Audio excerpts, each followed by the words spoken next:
Hey friends, it's Rachel. Welcome back to my channel, and in today's video I thought I would go through all of the books that are currently on my TBR. Now if you are like me, your TBR or to be read list just keeps growing. It doesn't seem to matter how many books I read or how fast I read them, my TBR just keeps getting bigger and bigger. I keep finding books that I want to read and adding them to the pile, and I never seem to catch up or make any progress. So I thought it would be interesting to briefly go through all of the books that are currently sitting on this list. Now, all of these books are probably not going to be read. Some of them I won't like, undoubtedly, and I will not finish them, so they will be discarded probably halfway. Others I just may never pick up at all because there are some books on this list that I am more excited to read than others, and so some will probably never be read. I don't know which ones those will be, but I wouldn't be surprised if they don't all end up in one of my reading wrap-up videos. Also, another disclaimer, I am very bad at pronouncing things, and some of these books or author names will probably be hard for me to pronounce, so if I get them wrong, that is why. So first on the list we have Legacy of Light by Matthew Ward. This is the third book in the Legacy trilogy, and I'm currently in the middle of slogging through the second book, Legacy of Steel, so I am committed to finishing this series out. Even if I don't end up liking Legacy of Steel whatsoever, I will probably still read Legacy of Light. Then we have Children of Earth and Sky by Guy Gavriel Kay. This author had another book come out recently that was very interesting to me. The cover was extremely gorgeous. It caught my attention. I read what it was about, and I want to read it. However, it was recommended that you read this book, Children of Earth and Sky, before you read the new one, so I will do that first. And of course, if I don't end up liking it, I probably won't read the new one. The Way of Kings by Brandon Sanderson. This was recommended to me by a friend who basically said that this is our generation's Lord of the Rings, if I remember correctly, and that very well could be true. I do intend to read it, however, it is very long and will need a dedicated space of time for me to get to it, so I have not yet gotten around to that, but I do intend to read it. Ruination by Anthony Reynolds. This is a book that is based off of the League of Legends world. League of Legends is an extremely popular video game. It has been around for many years at this point, and is so popular that it even hosts annual esports tournaments called Worlds. The game company puts out some really amazing music, so I'm very much a fan of that. I don't personally play League of Legends myself, but I do know a bit about the lore, and I find this story particularly interesting, so I will give it a try when it does come out later this year. Spellslinger by Sebastian de Castell. It's Alive by Julian David Stone. This book is about early Hollywood, about making Frankenstein, if I remember correctly, and I am really interested in early Hollywood and anything remotely near the 1920s. I think this takes place in the 1930s, but it's still historical, it's still early Hollywood, so I'm very excited to read this. The Nurse's Secret by Amanda Scanandor. I read one of Amanda Scanandor's previous books, which was The Secret Life of Mariel West, and while I found the story pretty depressing, I did learn some things, and I ultimately did like it, and I think that this particular premise sounds interesting, and so I'm eager to give this one a try. The Key to Deceit by Ashley Weaver. This is the second book in the Electra McDonald series, if I remember this correctly. It's been a year since I read the first book.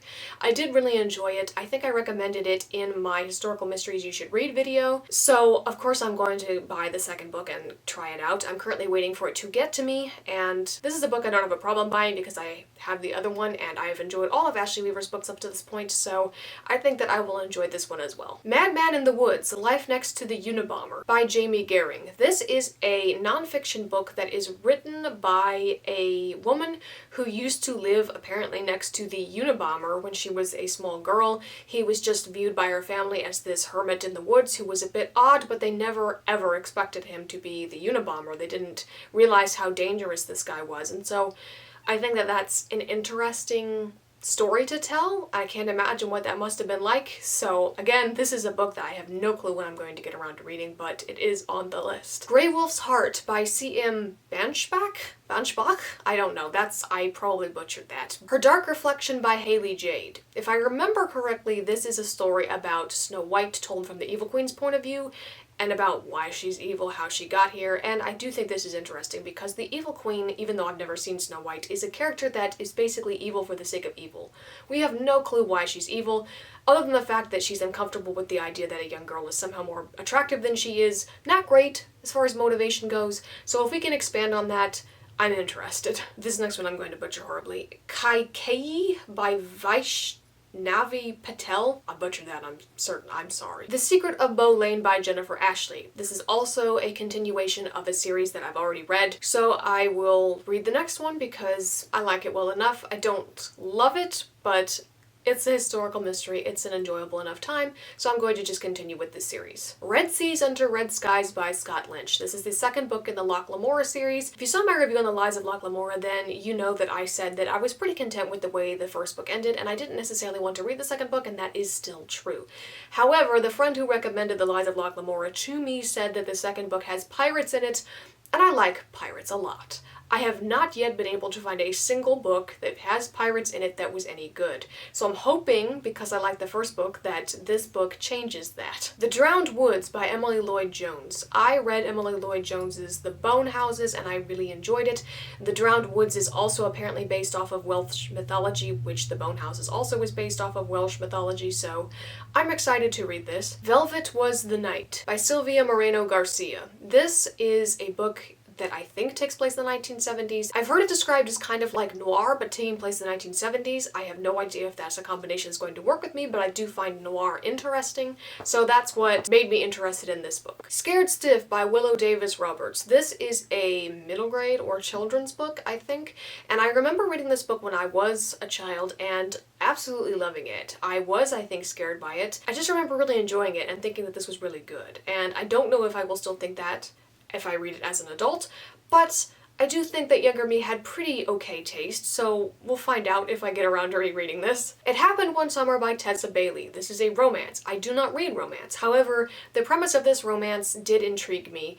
It felt more realistic than a lot of these romance stories do, and so I don't really have a problem with it. Now, the actual execution of the book, I may have a problem with, we will see. I don't hate the romance genre as a whole, I just hate how a lot of things within it are executed, and so I'm not opposed to giving it a try. The Key in the Lock by Beth Underdown, The Lighthouse Witches by C.J. Cook, The Auschwitz Photographer by Luca Crippa and Marizo Onis. This is also a nonfiction book about a man who was imprisoned in Auschwitz who was tasked with photographing his fellow prisoners and also documenting through photography some of the experiments the Nazis did, I think. This is not a book that I expect to be in any way cheerful, obviously, but I think that this is a very important subject matter.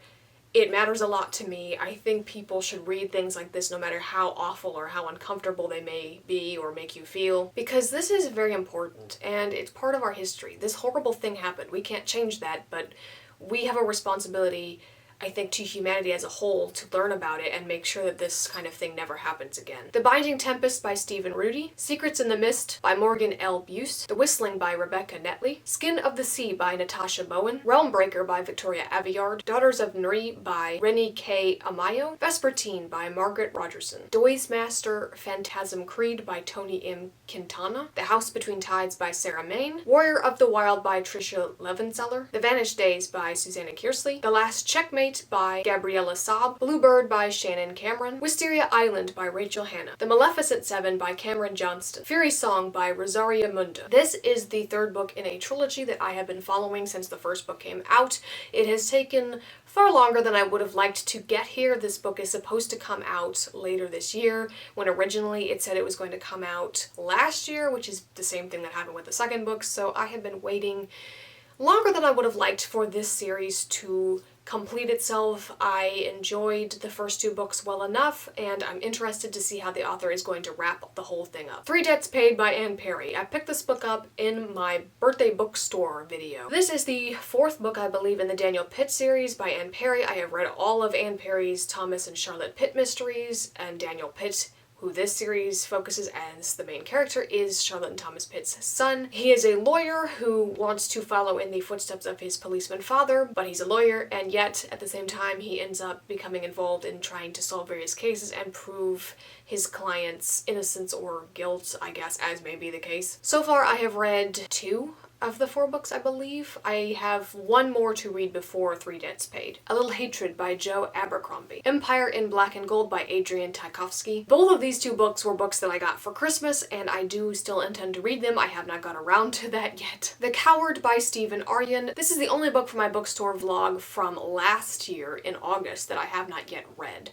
I do still intend to read it, but this is one of those books that's not high on the list, and I will probably get around to it whenever I have the time. And last but not least, Parting the Veil by Paulette Kennedy. There you have it. Those are all of the books that are officially on my TBR. I fully expect this list to just keep growing because every time I look at one of my local libraries to see what new books they have in, invariably I'll click on something that looks interesting to me and have yet another book to add to my TBR list. Another thing that slows me down is that if the books are new, it's harder to get them from the library because I have to physically go there and pick them up in person.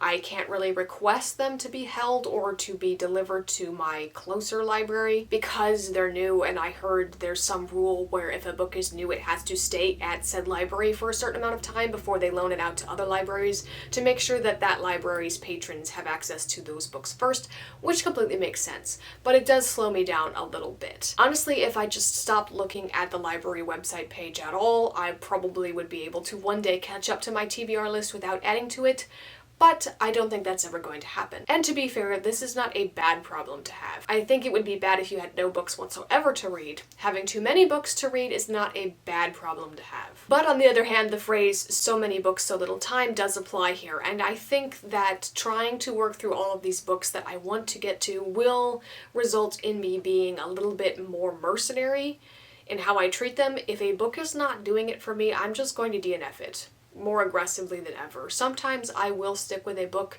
out of some bizarre sense of loyalty, like I started it, I should finish it. Not true. Life is too short to read bad fiction, so I will just probably set it aside and move on to something else. Let me know in the comments below, how big is your TBR? Do you have this problem of having too many books to read, or do you have the opposite problem of not having enough books to read? Are there any books coming out later this year that you're looking forward to? If so, put those in the comments as well. That is all I have for you this week. Thank you all for watching. If you enjoyed, feel free to leave a like, comment, and subscribe so you don't miss out on any future content. I appreciate each and every one of you, and I will see you in the next video. Bye!